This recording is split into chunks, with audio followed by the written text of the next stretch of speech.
Hello, this is Brad Fain, and I'm your host of Living a Good Life. And today I'm really excited to have a longtime friend, confidant, planning extraordinaire, Trevor Barger here with Espiritu Loci. You are the CEO of the company, and you have helped our family for years and years, decades, do some land planning and really think through how we plan for success. So I'm really excited to have you here today, Trevor. Thank you. Just so our audience knows who I'm talking to and why you're saying the things, what gives you the ability to say that, kind of give us a little bit about, like, how did you get into land planning? What's your history there? And then up to starting Espiritu Loci and kind of how'd you come up with the name? Got it. So I grew up in the small town of Gilbert in Arizona when it was a small town, 4,000 people. Wow. It was farm country. Was that in 18? Exactly. That was a while ago. 400 years ago.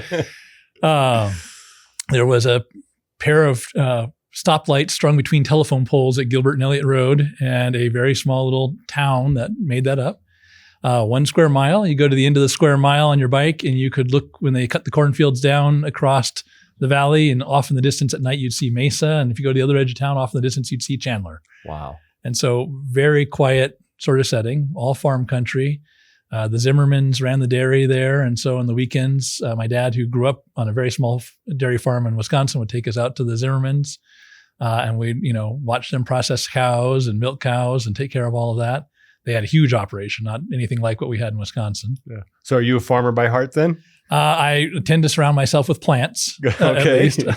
Not so much the animals, but, the house is full of house plants, and the whole outside, everything's growing. Good. Yeah. And so when I got to about junior high, the wave of development started to hit the small town. And so by junior high, we had a mall. By high school, we had a freeway. And so the town just kind of grew incrementally. And I wanted very badly to go away to school. I really loved building things. When I was in grade school, I'd take my dad's vegetable garden and turn it into a city when he was done with it in the summer. And so I'd play with the Boy Scouts and start building, roads and buildings in the garden. By the time I got to high school, we had a history professor, and she said, "America is the best country in the world. If you think you can do better, just go ahead and try." And so we wrote to all of the embassies of the world asking about their form of government, and then ended up declaring a 120 by 20 portion of my parents' backyard an independent nation under the protection of the United States.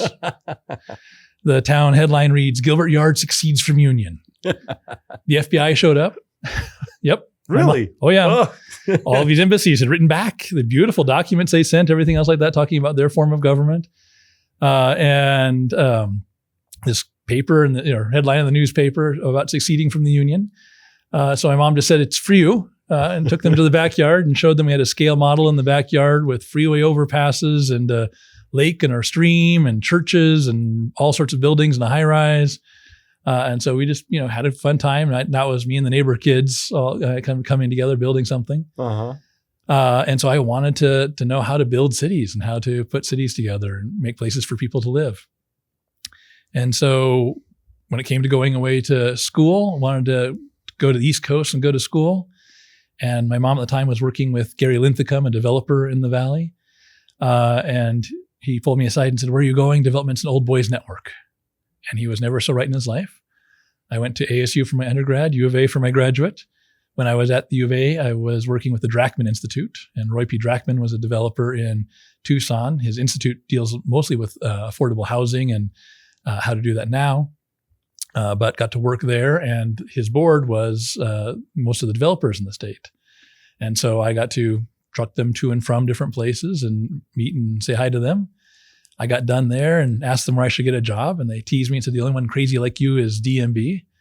And so I called up a developer in Phoenix, DMB, known for Drew, Mark, and Bennett, the 3 partners who had founded it, and said, "I want to be your land planner." And they very kindly said they didn't do their own land planning, that they had an outside consultant doing that, and I should call Vern Swabach. Didn't know Vern at the time. Gave him a call, told him the story, and wanted to be his land planner. And Vern was one of the last students of Frank Lloyd Wright. And so I very quickly became part of the Frank Lloyd Wright troupe and history of those pieces. Wow. and sat at Vern's feet for 6 years as he taught me the art of land planning.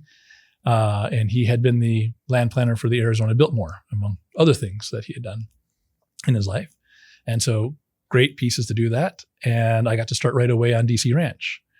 And so DC Ranch is a ranching community. It started as a ranch holding. Yeah. It was the Corrigan Marley's family's property since the 1800s, and they raised cattle for the fort that was just across the peaks, Fort McDowell. And so got to meet the Corrigan Marley family. Rob was still ranching the property until 2004. I started on it in 97. And I'm still working on DC Ranch today. We give tours to new residents there, and we have the last couple of parcels that are developing and a lot of custom homes that are still there developing. Wow. So got my feet right in it and got to work on an area where I got to make Arizona cool. And up until then, my experience of master plan communities in Arizona was usually they were either a California design or a Chicago design. And so you'd have the big trees and the separated sidewalks and the big grass front yards, or you'd have the palm trees and the oases and the green belts. And so DC Ranch was the first time to really have fun experimenting with what would it look like if it was Arizona, and what would Arizona's our own brand, our own look. Yeah. What would that be, and how would that react? And so going out to the desert and salvaging trees and relocating them and creating, kind of this own set of roots that comes from a Spanish history and an American history and a Native American history and a really rough, rugged terrain and all these ranchers that had been on it for generations.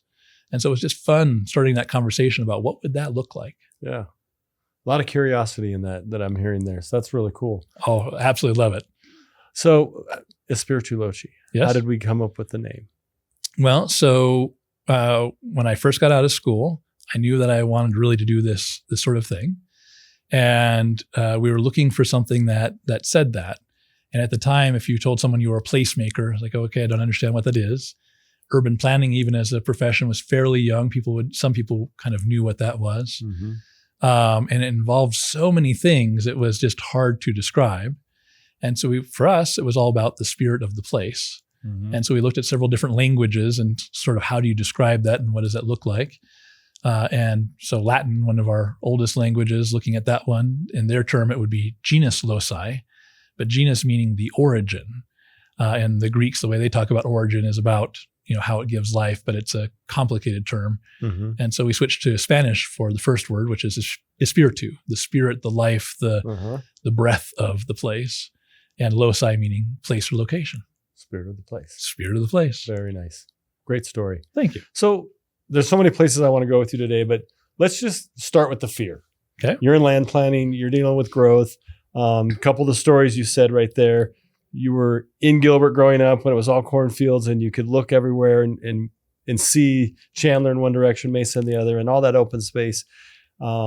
And then you talked about DC Ranch and how it was a ranching family, and they'd been ranching since the 1800s. And one of the biggest complaints we hear today, and I'm sure you hear it, is you're taking away my open space. We're getting too crowded and dense. What do you say to that fear? Like, because you've seen Gilbert grow up in your lifetime, transform into what it is today. You're a part of other areas of the state transforming. And so what would you say to those people about, why is it important and why is it okay? Well, I tell my own crew when we go in someplace, fear is actually the response, strangely, that you hope to have from folks, because it's a sign that this is something that's important to them. If it was just changing the color of a building or something like that, there wouldn't be any passionate conversation about it. It isn't all that important. Yeah. We don't come out like that. This is their home. This is where they live. This is where they're going to raise their kids. This is where they're going to retire and enjoy the rest of their life. And so this is something of great importance to them. And they made a lot of time making the decision about where their home is and how their home will be and what that will live like. And they've had these dreams about it and these aspirations about it.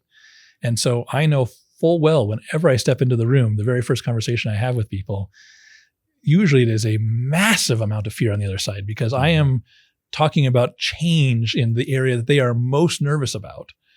And then, really, how do we do that together? And it's an interesting conversation every single time, because almost no one wants their house exactly as it is. Okay. That they have a family, and the family will grow up, and the family will change, and their experience of the house and their use of the house will change.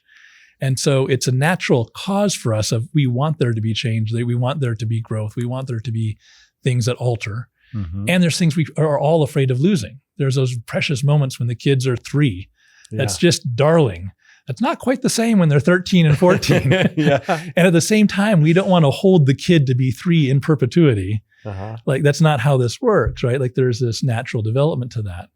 And it's the same with communities. That's the hard part about doing master plan communities is the early ones were so rigid that they wanted to be stuck in time, that they would build a perfect utopian world. Everybody would live a utopian life in this perfection and nothing would ever change. And like, oh, that is such a scary dream. I get the dream. It's very attractive. Disney does it all the time for me. That you can fall in love, be married, and live happily ever after within an hour. It's quite miraculous. Yeah. But in life, right, it's more messy. There are things that come and go and need repairing, and we want to change, and the things around us will change. And at the same time, somehow as human beings, we want to have control over that. And it's really something we don't have any control over. The kids will grow up. We hope we have done the best we can for them and that we put them off on the right course, but they're just going to grow up. The same with the city. Gilbert will grow up and it will grow into other things and more interesting things. And we lose some things and we gain some things. Mm-hmm. I took my dad to downtown Gilbert to celebrate my brother's first kid, probably 10 years ago now. We went into Dirk Binkley's, which is now there on Gilbert in Gilbert. And my dad could not believe that there could be such a thing in the small Mormon farming town that he grew up in, with us as the Catholic family living alongside sort of thing. Like there's a massive bar with all these people having a great time on Gilbert Road. Who'd have thought? And so it's a nice addition to Gilbert, but it wouldn't have been in our early life. It wouldn't have been thought of in that sort of places. The whole town would fill that place now. So I've kind of approached growth and working with you over the last 10 or 15 years. People are coming. Yes. I mean, Arizona is an attractive place. Yep. Prescott Valley is an attractive place in the state of Arizona. And so we're not going to stop growth. I mean, they're coming with that. The secret's out and people are, the world's population is growing and the secret's out. So people are going to keep moving here. And I always try to start from a position of, why don't we have a conversation of what we want to look like when we get there? Yes. Rather than try to resist it, because they're coming. And you guys have been really good. Like, hey, there's 2 plans and there's both plans. One is we can plan together and have a master plan community, or the other one is we can say no and then they come and do whatever they do. And they're both plans. They're both plans. And they both bring people. They do. And they look very different in the end. Yes. And so I was at a recent event and I was kind of approaching it from, we're going to grow, but look at how much richer we are because of growth. Because if you move into my community, well, you have your life's experiences, you have your expertise, and you then come contribute to the community I live in, and it's a different place. Yes. And hopefully it's better. There's something new to experience. And I kind of put it in context of my dad when he was a young man living here and there wasn't much here. There was nothing. And then you look at it today and there's restaurants, there's an event center, there's places where people can work, there's shopping. None of that was here when he was a little boy or even a young man. Yep. And I have to look at that and say, you can't say that's bad. I mean, we're all sitting in this room together and we can go across the street and shop, where 40 years ago we couldn't.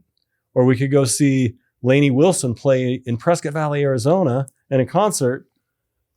I mean, there's something, not everybody's going to like everything, but a lot of that is good. It is. And we have a hospital in our town. Yes. And so how do you address that with people when you're in those conversations? Because I know you go to a lot of neighborhood meetings in this process. I do. And so how do you address that with them to kind of get them, I guess, comfortable with this conversation of change that we're going to have? Because it really is a conversation. It is. Constantly it is. Well, and all of those people are part of the change, right? Mm-hmm. So if there weren't the people, we wouldn't be discussing the change. Exactly. That's what makes this all fun and interesting. And it's that piece of, I mean, even here in Prescott Valley, the number of kids in K-12 right now is amazing. It's fantastic that we have all of that here. Yeah. But all of those kids will have to find a home. And in decades past, the thought is, well, they'll move into the homes of the people who pass away. Mm-hmm. And that's how the transition will work. It's like, well, we're living much longer now. We have great healthcare. We, can survive many things. Yeah. As a result, we're not dying as quickly and we're having kids faster.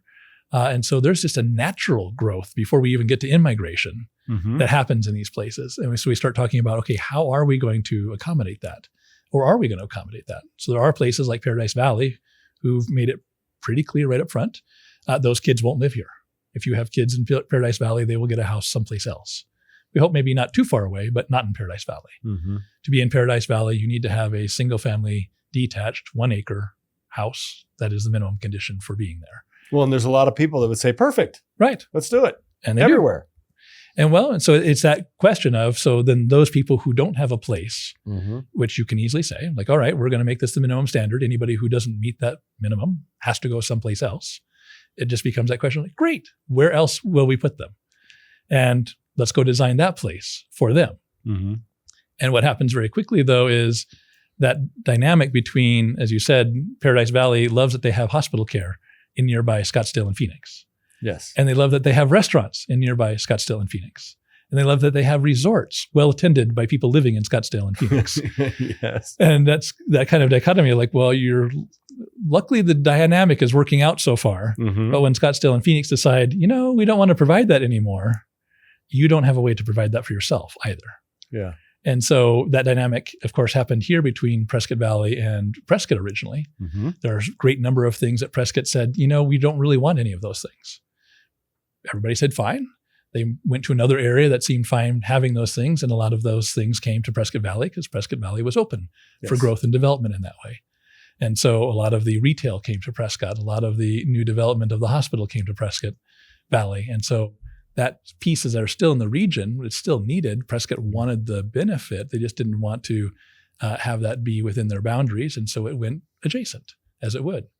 The same if Prescott Valley said, okay, we're now closed to those things. The things don't usually go away if they're still in demand and people are still wanting to do them and engage in them. They usually just go to the next ring. Okay, we'll go to the county and do those things. We'll go to Huey and do those things. We'll go to Cornville and do those things, right? Like we'll go to a place where it's open for those things to be in those locations. And so, as you said, the growth dynamic is happening anyway, just because of the add to the population. Arizona is very attractive. My family came here when I was very young for the jobs. That there was more prosperity potential here, so they came. Most of the people in Arizona have come from someplace else. And it's like it's just attractive that way. We keep attracting jobs to Arizona. So if we keep attracting jobs, then people will come because we have that potential. And so those pieces keep happening. Areas like Prescott and Prescott Valley, you're within, an hour and a half of the 5th largest city in the country. And there will be tremendous pressure just because of that proximity of people who don't want to live in the valley, but want to be close. And what would that look like? And where would that be in things? Yeah. And that comes with it. And it has, as you said, clear upsides and benefits. And each community gets to weigh whether that outweighs the other piece. And what I do, I try to find the balance between the two, that growth for growth's sake and just building, thousands of homes one after another infinitely into the horizon doesn't sound like a good plan to me. Not too exciting either. No interest. No interest. Yeah. But at the same time, if you said, okay, we have these 10,000 people and they need a house, how would you design the best life possible for them? And what would that look like? And for me, that becomes then about, like you're saying, how do you have opportunities to bump into each other? Yeah. How do you have opportunities for two people who would have never otherwise met, never shared thoughts with each other, all of a sudden have an opportunity to get together? And because of that opportunity, they come up with a whole new thing we never even knew was possible because two very divergent areas got together. I love it when the engineers all of a sudden meet the musicians, right? Yeah. Like it's just really interesting to watch the two of them realize like, oh, we actually have a lot in common. And I don't play a single instrument, right? Like, but they start realizing those dualities that they have together. The number of inspirations in science that have come because someone was sitting in a courtyard in a medieval church. It's like just things that random inspiration that happens in those spots. I love creating that occasion for those new pieces to come together. And so when you think about, houses infinitely, no, I don't have a great inspiration in that. But people in an incredible place to live and trying to figure out how we do that and generate that for them, that has a great deal of excitement to me. Yeah. Well, so let's go back in time a little bit because I think you spent time studying other cities, not only here, but around the world. I have. And put a lot of thought into, especially when you go to Europe and other countries and my wife just got back from a hike in Europe and she's like, yeah, the first hotel we stayed in was 900 years old. And our country is little over 200, 250 years old. It's like, oh my gosh, 900 years. And it had been in the family for 900 years. Yeah. So pretty special when you kind of put that, just think about that for a moment. But there's all that history. And so when you studied those cities or towns or communities, what were you looking for? What did you learn for what makes one city that's been around with that 900-year hotel in it successful over 900 years versus one that is maybe run down and kind of crumbling away? Yeah. Because I think that's another fear people have is, the evolution of a city. Yeah. Well, and they do absolutely evolve. And if they don't, they usually die. Mm-hmm. And it's much like your wife, my first experience of Europe was overwhelmed. And so went there to study urban form, and just so shocked that the rules could be so different and that there was a whole different way of looking at things and interacting with daily life. Also, as you're saying, the history, to me, it wasn't that it was so old, because growing up in Arizona, the Grand Canyon's very old. Mm-hmm. So I've been around age and history my whole life, the Spanish, the Native Americans before them, and the natural environment before that, all very old, stunning arches, stunning pieces. But it was the continuous human habitation that really noticed that you could actually see the marks of generations of human beings, one upon the next in those settings. And so it's a place that's built and rebuilt and used and reused. And it gives you a great deal of humility as a planner, because people ask you to lay out a plan and tell them the future, and you're supposed to lay out the perfect plan, and you should be able to predict for them all time how this will unfold. And you're sitting in this setting going like, yep, not sure anybody would have been anticipating the Romans, as they're sitting out trying to plan their small farming village. Yeah. I don't think anybody would have, predicted an era of ice age. I don't think anybody would predict the Middle Ages, right? And but still they live with that. They deal with that. They adjust with those things. Mm-hmm. It's also amazing to see the different scales. And so in modern American planning, we deal a lot with an automobile scale, which is, roads dictated in size based on the speed and safety of an automobile, being able to travel distances based on an automobile. And Europe grew up in a time period that was very much based on walking. And so then seeing things at the scale of walking and seeing things at the scale of that sort of interaction and realizing the difference there. And what that does to spaces. My mentor, Vern Swabach, would talk about, really that urbanity that comes in Europe and being able to live together in a social way and why that was so difficult in Arizona. And I would tease him like, well, Vern, the magazine is Arizona Highways. So, we grew up around big open spaces, and we haven't had centuries of living in urban settings within this, nor, we've lived in the Pax US, where we have this great peace that has lasted for so long in these settings that we don't have the threat of outside forces constantly bearing down upon each other. There's no fear that Prescott's going to attack and invade Prescott Valley, and that we have to run to safety at the town hall to protect ourselves there. And Europe went through that history, right? And so you can see those fears still in built form in those cities. I remember sitting in a plaza in Assisi at night and looking across the valley towards Padua, and remembering my history that these two communities were in a 400-year war together, where they would literally raid the farmers in the valley and capture each other's families, and torture each other. And that's not a part of my life experience, but I do get that the wall that I'm sitting on top of that's 40 foot tall out of stone is as a result of that history. Yeah. And so it's interesting where we get to do our own creation of that. We aren't driven by those forces, and yet we're still drawn to them. I don't have anybody who goes to Europe and comes back and says, oh, I could never imagine living in such a place. It's like, actually, that was very comfortable. There was something very human about it. There was something very tangible about it. I felt very safe. I felt very secure. I felt very accommodating. I never worried about food or water or those sort of things. Those are all been there and planned there for a very long period of time as part of the society. So a lot of that you've worked with us over the years, kind of looking at the vast opportunity. Yes. And kind of the difference of how you've been approaching downtown Prescott Valley with us versus a master plan community. Yep. and the different spaces and what they mean. And when I listen to you talk there, it's kind of the downtown is we're trying to accommodate that walkable scale versus the car scale. Yep. And try to get things closer where people want to get out and how they'll walk from one venue to the other. So talk a little bit about like that vision of because I think what I hear from others is, oh, that's density. We don't want density here. Oh, that's urban. We don't want urban here. But the way you described it, it's a walkability, and it does come in a different form than a non-walkable setting. But they can both exist nearby, and then people can choose what they prefer. But what are some of the advantages and how you've been guiding us to the walkability of a downtown and what we've been doing here in Prescott Valley? Well, the choice is important because this is America. And I don't feel anybody should be forced into a decision about how they have to live their life or where they have to live it in those settings. But strange enough, because of the model of development, that choice is often very limited compared to the rest of the world. And so when I go study other places like in Mexico, for someone can grow old gracefully in their community really, really well. In many ways, much better than we do it here. And so if you think about living in a master planned community, everybody has a single family detached house. They have a yard to maintain. They have a house to maintain. They have the automobile to maintain. And as you become a widow, older in life, that's a lot to take care of. And there's not an easy transition from that to anything else because the whole system is set up for that.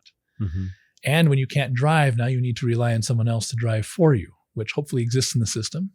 Hopefully exists maybe in your support system from church or in taxis or Uber or something of that sort to be able to help you get around in that system. But without that, life becomes incredibly isolated. And we move a lot in our society. So your friends may have moved away. The kids may have moved away because they can't afford the neighborhood that you're in anymore because it's matured. And so then you end up with separated distances between those things. And so trying to find ways to create a community that's a whole life sort of setting mean that there is a part of life that will be focused that way. And you'll come and go from work on a daily basis and things like that. But when that isn't your life anymore, you shouldn't have to be thrown out of the system. Yeah. The system should find a way in some small part of it, like downtown is less than a square mile out of all of Prescott Valley, right? And like, okay, is there some small part of it where you look at what happens at that moment where you don't want to take care of the yard and the house and the, driving everywhere? Is there another choice that's available to you where you still get to keep your friends and your church and your social network and all of those pieces in place? Yeah. And so we look at how do you develop that? A lot of the rural churches would have, basically a little convent along with the church. And the convent would often be housing for seniors as well, because how do you keep living in this community? Yeah. And so it was someplace for them to go to. In a more secular society, then we look at how do we do that? And so we've, of course, as you know, been adding housing in downtown and saying, could you make it possible that someone could live here and not have an automobile? Not that you're forcing them not to, just that they could choose to if they wanted to. It's an option for them. Right. Yeah. And they could walk and go see a movie at night. And they could walk and go get dinner. And they could walk and still get groceries and go to the drugstore. And it would all be possible for them. And you start realizing to do that, it means that you have to have enough people in proximity because a grocery store won't be there if everybody's walking and only one person can walk or 10 people can walk.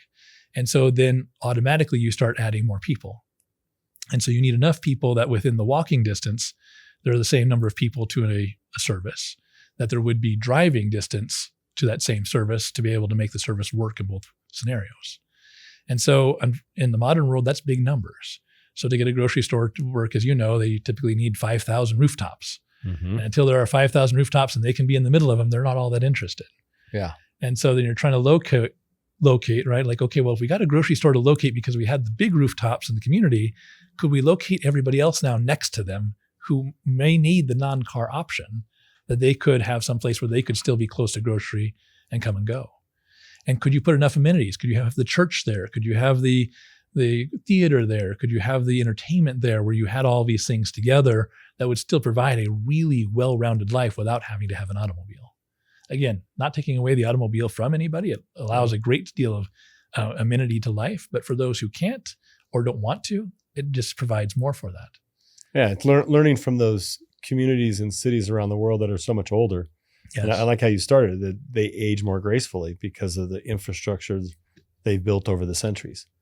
And I hadn't thought of it that way, that as we age, you are a long ways from services. You do have to drive everywhere. And if you don't have that access, it can be very lonely and very lonely. And so that's interesting. So really what I'm hearing from you is the design of a community and land planning, as you do, is really kind of trying to capture the human spirit and learning from other countries and other cities how humans evolve over time, how we age. And it's really trying to incorporate our life cycle into structures It really that work for us. Yes. And it's kind of interesting when you look at it that way, it's a totally different conversation. It absolutely is. The Japanese, I've heard, have a TV show where they have 4-year-olds go on an errand. And the first part of life up to 4 is preparing a young kid to be able to do an errand themselves. And then the 4-year-old has to go and buy a melon or something and bring it back to the family home. And the family, of course, is nervous and they're watching from the shadows as the child makes their way. Mm-hmm. And in my world, I think to myself, how would the community have to be designed that all of our 4-year-olds could safely go on an errand? Yeah. And what would that look like? And what would that feel like? In DC Ranch, one of the early statements that Drew swears he did not make was that the kids in the neighborhood he grew up with could drive everywhere in the neighborhood on their bicycle with no fear. And so then in DC Ranch, it translated into you could get to everywhere in DC Ranch on your bike and never cross a street bigger than the one in front of your house. And it was a driving force. We have pedestrian underpasses. We have houses watching all of the paths so nobody is scary and alone. And the kids go wild in DC Ranch. My favorite comment there from the HOA is, kid left toys in park. Like, well, of course they did. It's their park. But it got to the spot where it's finally their park versus it's the city's park they play in. Yeah. And so those little differences make a huge difference to the experience of life and trying to get us just over those edges. You know, what would it mean if in Prescott Valley, all of the 4-year-olds could go on an errand for the family and return safely? And what would we have to have as a community to do that? Growing up in Gilbert, we had fireworks every 4th of July, town of 4,000 people. We went to the high school stadium. We all brought out our grass blankets, laid down on the football field, and one at a time, they let off the fireworks. Now it's, of course, a huge spectacular. People drive for miles. You know, we have the grand event, and the grand event is fantastic. And I think to myself, though, if I was a kid, what if every single high school in Gilbert, even junior high now in Gilbert, was having their own fireworks show? And I could sit out there with my family on the lawn, and one at a time, fireworks would be sent up right over my head. Yeah. And so even though we get large in size, I'm always trying to break it back down to the way that people actually live and saying, what is it like to live in this neighborhood? What is it like to live in this building? What is it like to live in this setting? And how do they interact with each other and the community? And what do they provide that's different than what other folks provide to kind of make that happen? It's kind of breaking down that society that we see on the TV, and we all are part of it in some way or another, is that we get up in the morning, we go to work, we come back, and we just ignore everything in between. And we don't say hi to people. You know, one of the great things I love about our area that we live in, the people that move here, they're like, the first thing I notice is people say hi to you on the street. Yes. I'm like, yep, that happens here. And their fear is if we grow, that will stop. And I'm like, no, it won't. We just got to make sure we recruit good people. Right? But what I'm hearing, that recruitment is in the design. We can have the design help accomplish our goal. If we like that friendliness, if we like bumping into somebody and saying hi, what I'm hearing you say is there's a way to design that to make that occur in such a manner that it fosters that ongoing friendliness of a community. And so size doesn't have to be the end to us being neighborly and friendly to one another. That's exactly it. So project manager for Eastmark heard me give this speech hundreds and hundreds of times in Mesa about how this works. And, you know, he kind of knew it. He heard it. He understood it. And at Christmas, he moved his family into Eastmark. Mm-hmm. And he came back after the Christmas break, grabbed me by the arm and said, "How did you make us do it?" I said, "What?" He said, "We have owned bikes our entire life. And I think the family's maybe gone twice on a bike ride. And we spent the entire Christmas holiday biking around our community, meeting neighbors, being invited to events. And we've never had that before. How did you actually make that happen?" Because I know it was because we moved. And so we just walked through the stories again about, well, here's how it's designed and here's how it's set up. And you have social spaces and you have connections and you have the speed at what you're doing and the scale at what you're doing, which makes all of that much more comfortable, especially for a family, to interact with that. I guess I still don't get it, but I get it. like it makes a difference. It certainly can add to all of those pieces. Yeah. And I know we put a lot of that emphasis in all the projects we worked on with We you do. is trying to get those spaces. And it's not the big park where there's 4 or 5 or 6 or 10 ball fields. It's like, that's like, no, we need those in certain settings, but not in a community, not a neighborhood. You're more about, well, these houses over here don't really have a backyard. They might have a little one. Yep. So we just need a little pocket park, just enough to throw a ball around and just get the kids out of the house a little bit and have that interaction. And I think it's so important because I think people lose the conversation of how exciting this could be to work together to create what you're trying to create, what you're trying to help us create. Yes. And it is a collaboration. It is. It's a collaboration of people with your knowledge and your expertise working with landowners and community builders, but also working with the community. And they're the most important component. Yes. And so what I always struggle with is how do you get everybody there being curious? Exactly. Because their first day is you got the nose. They're not curious. They're about protecting because they're scared, as you started off this conversation. Yep. And so that's kind of really the secret sauce here is how you get everybody to like put their guard down. Let's have a conversation and talk this through. And I know we did it on our last project we worked with, and not everybody believes we did it, but we did get a lot of people to come out and say, well, if you're going to build it anyways, could we have this? And that's kind of where it gets to be a lot of fun. A lot of fun. The amazing things that come out of those stories and those conversations that you would never think of.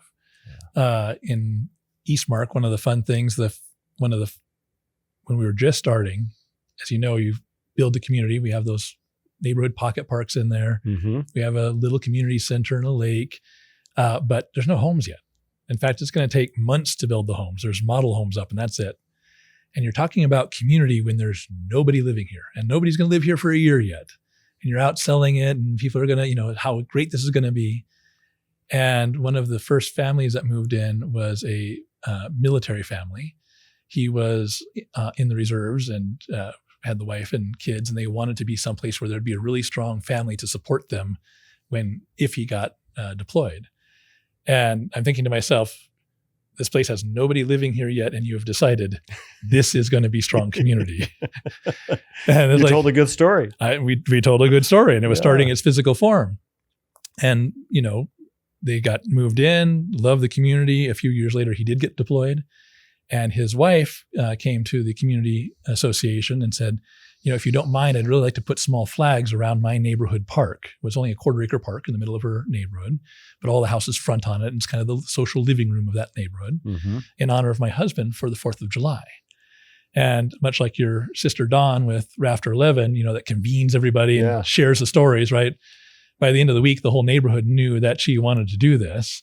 And so they came out and did it on all of the parks in the whole neighborhood and had a parade from park to park. Oh, wow. And so it really takes a whole different life that, I hate to tell you, there's no pre-planned spot for the flags at the park. It was just a nice, wonderful addition that someone adds to that piece. Yeah. And so it's fun to see, how do you develop a framework that allows people to add and change and evolve it and make it their own and create it in those ways. Yeah. And it starts with the design. It does. Intentionally moving people through a community, through their lives, as we naturally move. Yep. I mean, you got to work with us. Yep. And we're creatures of habit. And what are those habits that we can design to that create these opportunities? Thank you for listening to another episode of Living a Good Life. We'll be back again with Trevor to continue our dialogue on design of a community.